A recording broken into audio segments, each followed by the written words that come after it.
La conexión. Son los problemas que nos va generando esta crisis energética, doctor. Lamentablemente San Pedro no hace milagros cada rato. Así. No sé cuándo lo hace. Pero sí. Bueno, vamos a la parte seria. Mire,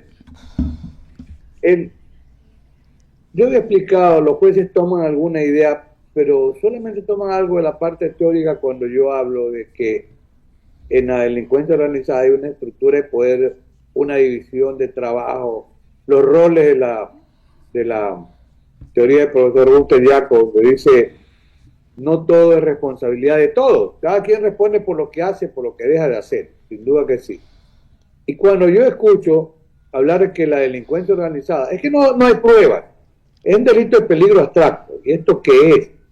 Voy a ponerlo como ejemplo, en un caso en que a una persona la encuentren, por ejemplo, con un arma, y que esa persona es enemigo de otro, y que ha planificado, y le encuentra en los chats, etcétera, que esa persona había hecho toda una planificación para matar a su adversario, y le encuentran el arma, estaríamos ante un acto de un delito o fallido, frustrado o tentativa, donde hay actos idóneos conducentes de manera inequívoca a producir un resultado. Y eso nosotros lo consideramos como un delito de peligro concreto. ¿Por qué? Porque son enemigos, han planificado, tienen el arma.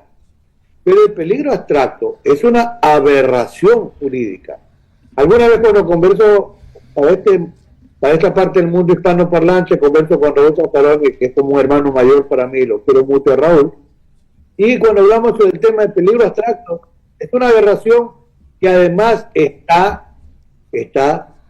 consignada de alguna manera en la asociación ilícita, que supone la reunión de algunas personas para planificar, para idear, para ponerse de acuerdo en lo que puede hacer todo el proceso del intercrimen en la parte interna, y luego viene la proposición de cometer un delito, luego la resolución manifestada, y entramos ya en la etapa intermedia del intercrimen. Pero bueno, el caso de delincuencia organizada es un delito que requiere o que demanda un resultado, sin duda. El resultado es el beneficio para los participantes. Y en la estructura de poder lo ubican a don Danilo como autor directo. ¿El autor directo quién es? Es el que comete el delito de propia mano. Pero no explican por qué llegan a afirmar que es autor directo y al ciudadano, al otro condenado, don Danilo, le ponen 10 años y 9 años al ciudadano, el ingeniero y Casa Morla, como colaborador. El colaborador es igual al cooperador, una suerte de cómplice. Pero don Danilo nunca se reunió con el supuesto colaborador, ni lo conoce, ni han tratado. Y en el caso de don Danilo, la prueba es el único, como decía el doctor Zavala, que dice, el único camino para llegar a la verdad procesal. No hay prueba de testigos, no hay prueba de documentos, no hay prueba pericial, no hay interceptación telefónica, porque en parte de ese relato mentiroso, dijo el tribunal que de acuerdo con la pericia estaba determinado que en un momento dado habría hablado Cherres con Hernán Luque. Sí, Cherres pudo hablar con Hernán Luque, asumamos que fuese cierto, y lo que hay en esos relatos es que en un momento dado, de algunas conversaciones que tuvo Cherres con algunas personas, le dice lo que voy a repetir, lo dijo el tribunal ayer, ya conversé con Danilo, así que todo va bien. En otro relato dice Cherres, Danilo me dijo que había hablado con el número 1. El número 1 era Guillermo Lazo. Por eso es que al final del tribunal dice, hay que investigar la conducta de los otros funcionarios mencionados, que además tendrían fuero de corte nacional. O sea que directamente le apuntó los dardos a Guillermo Lazo Mendoza. Esto lo dijo el tribunal. Mire, es un copia y pega como de lo que había hecho la fiscalía, y el tribunal se convirtió en caja de resonancia. Es una vergüenza, y cuando esté notificado, esta es una sentencia que tiene que ser estudiada para que no se repitan hechos vergonzosos como este. Don Danilo jamás conversó con nadie de los otros imputados, buscando destruir toda la evidencia. El ciudadano, incluso Mazuk, dijo que no lo conocía, que nunca habló con él. Cortázar dijo lo mismo, que no lo conocía, nunca habló con él. Y a pesar de eso, primero lo imputan en el proceso, luego lo llaman a juicio y terminan condenando. Esta es una crónica perversa de una sentencia que venía siendo anunciada. Doctor, ya. Permítame, hecha esta explicación bien amplia, permítame, Ramiro Cepeda, con otras inquietudes para nuestro invitado. Alfonso, ¿cómo estás? Buen día. Muy bien, Ramiro, gusto verte al tiempo. Sí, señor, qué alegría. Alfonso, voy a partir de lo siguiente, que lo aprendí en la universidad. El abogado es el defensor del cliente y el jurista el defensor del derecho. En este momento usted está defendiendo al economista Nelo Carrera. Por tanto, su posición tiene que ser en ese sentido. Pero la mía, yo solo quiero partir de hechos que deseo que el abogado de la defensa me diga en qué puedo estar equivocado en esta narración. Está claro que el economista Danilo Carrera es pariente del presidente en ejercicio en esa época, Guillermo Lasso. Está claro que tenía una ascendencia familiar y profesional sobre el presidente Guillermo Lasso. También está claro que el señor Danilo Carrera tenía una relación de mucho tiempo con el hoy fallecido señor Cherres. Y está claro que el señor Cherres actuaba, y eso es lo que habría que demostrar, o bien a motu propio, o bien en asociación, contubernio, conversación, o se tomaba el nombre del señor Danilo Carrera para conseguir canonjía dentro del gobierno del señor Lasso. Hoy el señor Cherres está muerto y no puede desvirtuar lo que estamos diciendo. Pero hechos como el que les acabo de narrar, este hilo conductor, ¿en dónde se desbarata, Alfonso? A ver, son hechos y realidades, pero hay una situación importante aquí. A don Danilo no le hacían seguimiento en cuanto a interceptaciones telefónicas, nada de eso, ni tampoco le hackeaban su correo o le interceptaban. En el caso de Cherres, sí, le hacían un seguimiento a él, porque la policía venía, según lo que se ha mencionado en el otro caso, León de Troya. Incluso en esto es importante, la fiscalía, a falta de tener pruebas, acudió a los testimonios de policía, incluso en el rango de capitán, para que declararan, pero siempre se refirió a Rubén Cherres. Yo le pregunté en audiencia al capitán, lo que usted ha mencionado aquí en esta audiencia, ¿se refiere o no al caso León de Troya? Es verdad, se refiere al caso León de Troya. No se refiere al caso Encuentro, no, en absoluto. Ojo, incluso la fiscalía llegó a mezclar, pretendió que se unificaran, pero nunca hubo la unificación del caso León de Troya, que es un caso, claro, espectacular, porque tiene que ver con la mafia albanesa, el tráfico de drogas a Europa, etcétera. Pues por ahí está ese proceso todavía. Entonces, se extrapolaron elementos de prueba, pero que no tenían conexidad con el caso Encuentro, por un lado. Por otro lado, a Cherres sí le incautan teléfono, le incautan alguna laptop pequeña, descargan o materializan toda la información de Cherres y no aparece ninguna relación, no hay ningún dato que lo vincule a don Danilo Carrera con la conducta delictiva de Cherres, si ese fuese el caso. Porque claro que lo conocía por tema del tenis, se acercaba a él en el tenis club, como el hecho de haberlo conocido también Danilo Carrera a Hernán Luque Lecaro.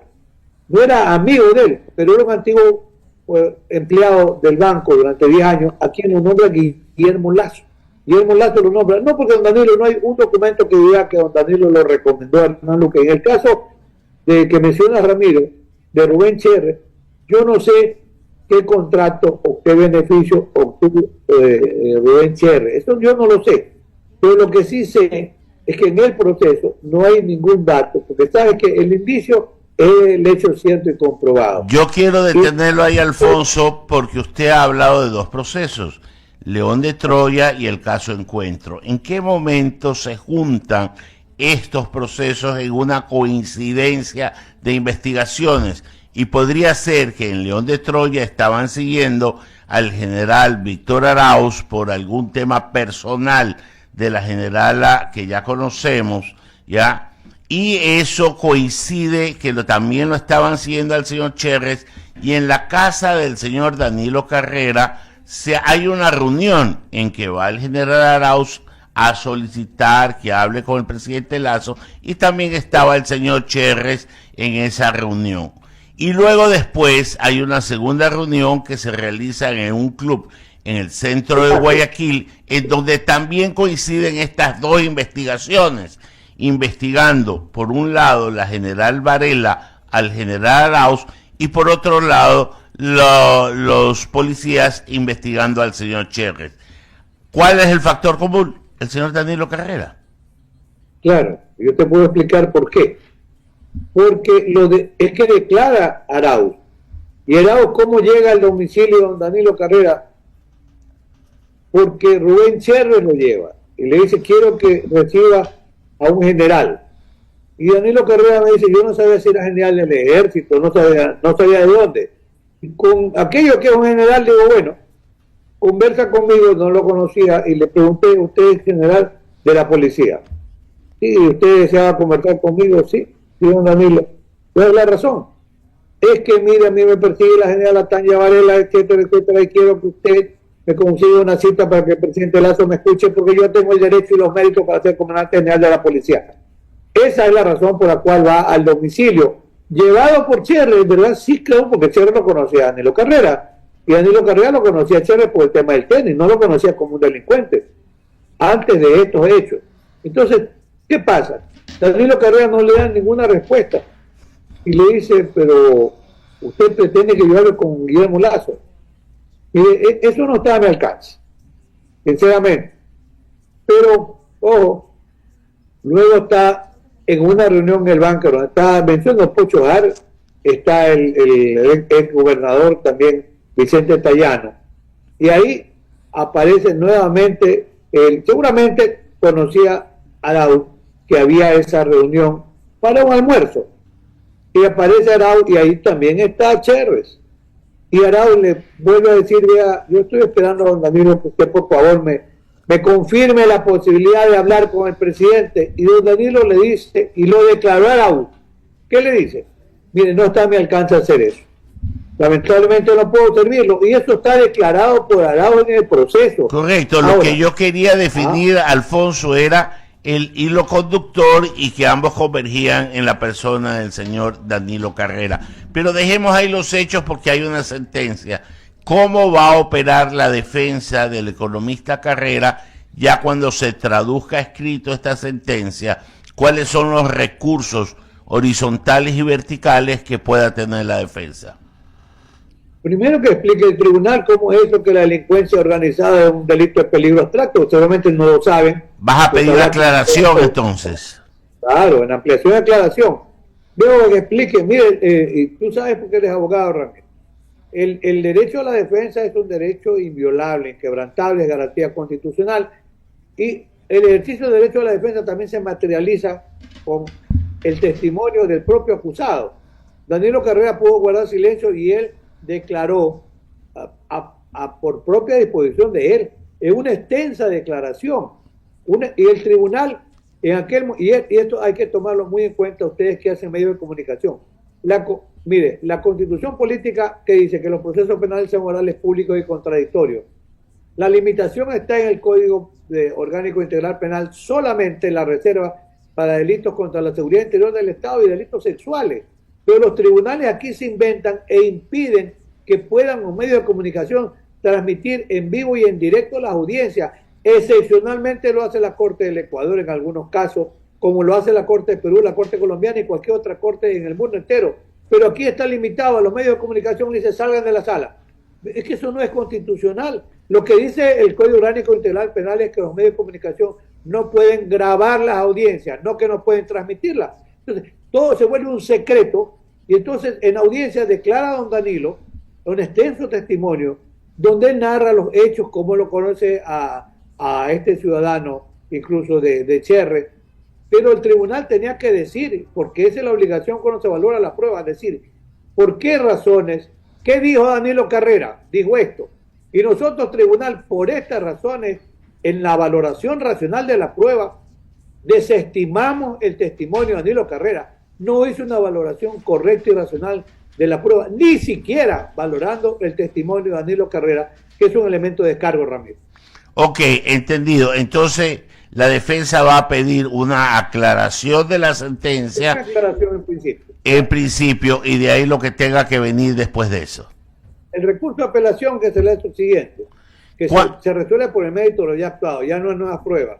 Perfecto. Y eventualmente un recurso de casación que terminará en la Corte Nacional. Ok, Alfonso, queremos agradecerte por haber aclarado los temas y por haber contestado las preguntas que pueden salir algún tema en algún momento incómodas, pero que por beneficio de la verdad tenemos que hacerlas. Que tengas un buen día.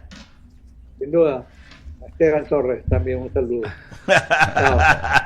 Abrazo, había el abogado Alfonso Zambrano Pasquel, abogado defensor del economista Danilo Carrera Duret. Así